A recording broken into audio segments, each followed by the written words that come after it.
ದಲಿತ ಮುಖ್ಯಮಂತ್ರಿ ಕೋಟಾದಲ್ಲಿ ಸತೀಶ್ ಜಾರಕಿಹೊಳಿ ನೇಮಕಕ್ಕೆ ಒತ್ತಾಯ. ಸ್ವಾತಂತ್ರ್ಯ ಉದ್ಯಾನವನದಲ್ಲಿ ಬೃಹತ್ ಪ್ರತಿಭಟನೆ. ಬೆಂಗಳೂರು, ಜನವರಿ 30. ರಾಜ್ಯದಲ್ಲಿ ದಲಿತರಿಗೆ ಮುಖ್ಯಮಂತ್ರಿ ಸ್ಥಾನ ನೀಡಬೇಕು.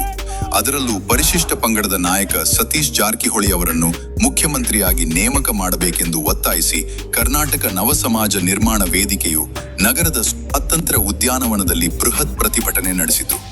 ಪ್ರತಿಭಟನೆಯಲ್ಲಿ ನೂರಾರು ದಲಿತ ಮುಖಂಡರು, ಸಂಘಟನೆಗಳ ಕಾರ್ಯಕರ್ತರು ಹಾಗೂ ಸಮುದಾಯದ ಮುಖಂಡರು ಭಾಗವಹಿಸಿ ಸರ್ಕಾರದ ವಿರುದ್ಧ ಆಕ್ರೋಶ ವ್ಯಕ್ತಪಡಿಸಿದರು. ಆ ಜನಸಂಖ್ಯೆಯ ಮೂಲಭೂತ ಸೌಕರ್ಯಗಳಿಗೋಸ್ಕರ ಬಳಸ್ಕೊಳ್ಬೇಕು.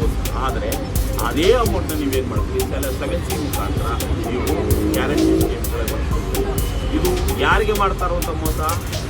ನಮ್ಮ ಸಮುದಾಯಕ್ಕೆ ಮಾಡ್ತಾ ಇರುವಂಥ ಮೋಸ.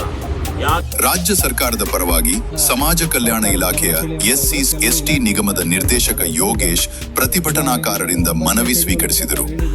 ಈ ವೇಳೆ ವೇದಿಕೆಯ ರಾಜ್ಯಾಧ್ಯಕ್ಷ ಸಾಹೇಬ್ ರೆಡ್ಡಿ ಮಾತನಾಡಿ, ರಾಜ್ಯ ಸರ್ಕಾರದಲ್ಲಿ ಖಾಲಿ ಇರುವ ಸಂಪುಟ ದರ್ಜೆ ಸಚಿವ ಸ್ಥಾನಗಳನ್ನು ಮಧುಗಿರಿ ಕ್ಷೇತ್ರದ ಶಾಸಕ KN ರಾಜಣ್ಣ, ರಾಯಚೂರು ಗ್ರಾಮೀಣ ಶಾಸಕ ಬಸವನಗೌಡ ದದ್ದಲ್ ಹಾಗೂ ಚಳ್ಳಕೆರೆ ಶಾಸಕ T ರಘುಮೂರ್ತಿ ಅವರಿಗೆ ನೀಡಬೇಕು ಎಂದು ಒತ್ತಾಯಿಸಿದರು. ರಾಜ್ಯದ ನಮ್ಮ ನಾಯಕರ ಆಗಿರ್ತಕ್ಕಂಥ ಎಲ್ಲ ನಾಯಕರು ಏನಾದರೂ ಸರಿಯಾಗಿದ್ದಿದ್ರೆ ನಾವು ಇವತ್ತು ಫ್ರೀಡಂ ಪಾರ್ಕಲ್ಲಿ ಕೂತ್ಕೊಂಡ್ಬಿಟ್ಟು ಅವರ ಪರವಾಗಿ ಹೋರಾಟ ಮಾಡ್ತಕ್ಕಂಥ ಸನ್ನಿವೇಶ ಬರ್ತಾ ಇರಲಿಲ್ಲ. ಏನಾಗಿದೆ ಅಂತಂದರೆ ಎಲ್ಲ ರಾಜಕೀಯ ಪಕ್ಷಗಳು ನಮ್ಮನ್ನು ತುಳಿತಾ ಇದೆ. ಅವ್ರಿಗೆ ಗೊತ್ತಿದೆ ಇವ್ರನ್ನೇನಾದರೂ ರಾಜಕೀಯ ಪಕ್ಷದಲ್ಲಿ ರಾಜಕೀಯವಾಗಿ ಇವರನ್ನು ಮುಂದುವರೆದು ಒಂದು CM ಸ್ಥಾನ ಕೊಟ್ಟರೆ ಅಥವಾ ಉನ್ನತವಾಗಿರ್ತಕ್ಕಂಥ ಹುದ್ದೆಯನ್ನು ಏನಾದರೂ ಕೊಟ್ಟರೆ ಇವರು ನಿಜವಾಗಿ ಇವರು ಉದ್ಧಾರ ಆಗ್ತಾರೆ ಅಂತಕ್ಕಂಥ ಒಂದು ದೃಷ್ಟಿಕೋನ ಇಟ್ಕೊಂಡ್ಬಿಟ್ಟು ಎಲ್ಲ ರಾಜಕೀಯ ಪಕ್ಷಗಳು ನಮ್ಮನ್ನು ತುಳಿತಾ ಇದ್ದಾವೆ.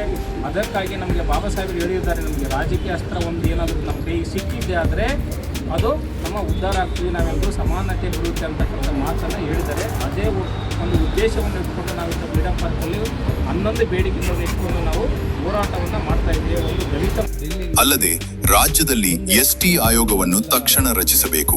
ಸುಮ್ಮನಹಳ್ಳಿಯಲ್ಲಿ ಮಂಜೂರಾಗಿರುವ 2 ಎಕರೆ ಜಾಗದಲ್ಲಿ ವಾಲ್ಮೀಕಿ ಸೌಧ ನಿರ್ಮಾಣಕ್ಕೆ 50 ಕೋಟಿ ರೂಪಾಯಿ ಅನುದಾನವನ್ನು ಮೀಸಲಿಡಬೇಕು ಎಂದು ಸರ್ಕಾರವನ್ನು ಆಗ್ರಹಿಸಿದರು.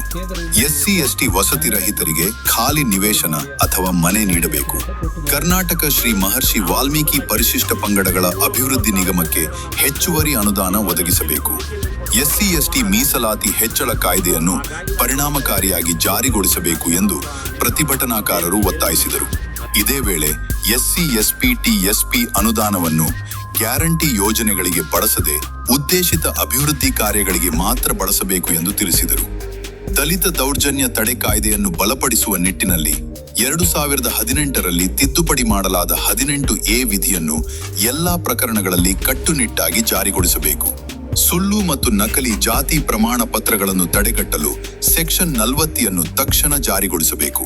ಪರಿಶಿಷ್ಟ ಜಾತಿ ಮತ್ತು ಪರಿಶಿಷ್ಟ ಪಂಗಡದ ಅಧಿಕಾರಿಗಳ ಮೇಲೆ ಹೆಚ್ಚುತ್ತಿರುವ ದೌರ್ಜನ್ಯ ಹಾಗೂ ದಬ್ಬಾಳಿಕೆಗಳಿಗೆ ಅಂತ್ಯ ಕಾಣಬೇಕು ಎಂದು ಸರ್ಕಾರವನ್ನು ಒತ್ತಾಯಿಸಿದರು.